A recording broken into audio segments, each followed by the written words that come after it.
یہ جو مقبول دعائیں ہیں یہ سب کو مل گئی ہیں، ان کو بھی اپنے پاس رکھیے. یہ وہ دعائیں ہیں جن کو پڑھ کر دعا کریں تو دعا قبول ہوتی ہے.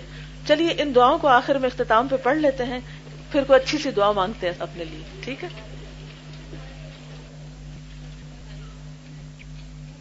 کون سی دعا مانگنی ہے سوچ کے رکھیے. میں نے تو سوچ لی. سب نے سوچ لی؟ ہاں ایک سے زیادہ بھی مانگ سکتے ہیں.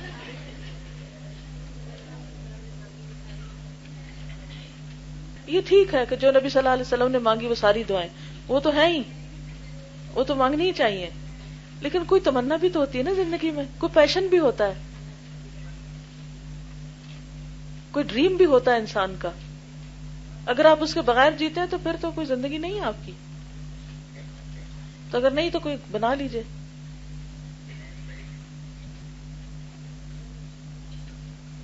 صحابہ کرام یہ جو دعا کی میں نے بات کی نا، تو ایسے ہی آپس میں اپنی اپنی دعائیں شیئر کیا کرتے تھے.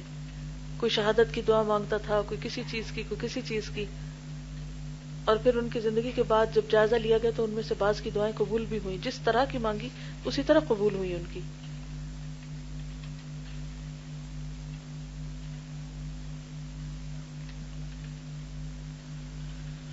سبحان اللہ وبحمدہ عدد خلقہ ورضا نفسہ وزنۃ عرشہ ومداد کلماتہ.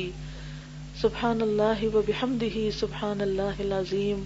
اللہم صل علی محمد وعلی آل محمد کما صلیت علی ابراہیم وعلی آل ابراہیم انک حمید مجید.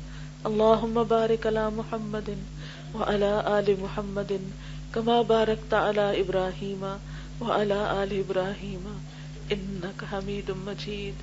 یا حی یا قیوم برحمتک استغیث.